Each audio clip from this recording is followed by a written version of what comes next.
किशोरी जी विराज गए, ठाकुर जी बैठ गए। अब किशोरी जी कहाँ है? ठाकुर जी की तरफ कमर करके बैठी है। मतलब नौका के दो छोड़ हो में, एक छोड़ में तो चलावे वालों बैठे और एक छोड़ में यात्री बैठे। और तो किशोरी जी दूसरे छोड़ में बैठी है और दूसरी छोड़ में भी पल्ली तरफ मुंह करके बैठी है। किशोरी जी बैठ गए।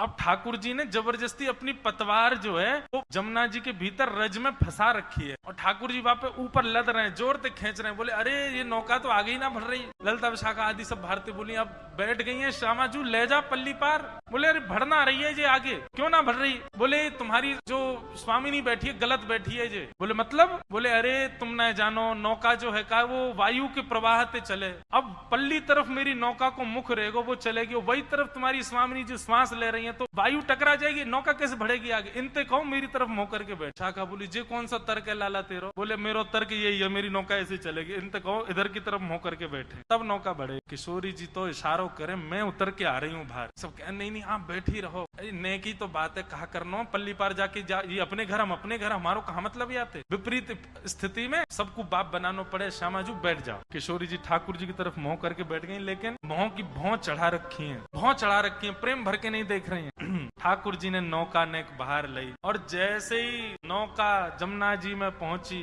इतने में तो सब सखीन ने धावो बोल दियो, दौड़ करके गई, कोई कहीं ते कोई कहीं ते, और सबरी चढ़ गई वहां में नौका में। जाकू जहां जगह मिली वहीं सबरी चढ़ चढ़ के बैठ गई और कई तो ठाकुर जी गोद में जाके बैठ गई।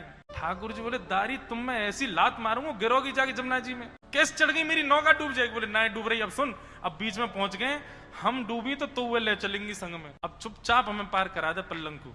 बैठ गई सबरी। ठाकुर जी कह रहे हैं कहा करूं कैसे करूं, मेरा तो मन ही ना लग रहा। चलाते चलाते ठाकुर जी ने अपनी पतवार रोक दी और रोक करके अपने पाम ऊपर करके ठाकुर जी तो पौड़ गए। सब गोपी मुनि देख बीच नौका में ले आया जमुना जी में और यहाँ आके देख नौका रोक दी है। सब सखी बोली अब कहा भयो? ठाकुर जी बोले तुम कहा जानो नौका चलावे में कितना श्रम हो, भूख लग रही है मुंह बहुत जोर से, अब मुझको भोजन चाहिए, भोजन मिलेगा तो नौका पल्ली पार होएगी, और भोजन नहीं मिलेगा तो कैसे जाऊंगा पल्ली पार, मेरा श्रम हो जाएगा। तुम लोगन पे चलानी आवे ना है, चलाने वालों जानकार केवल मैं ही हूं, मोह लगी है भूख, पहले मैं भोजन करा।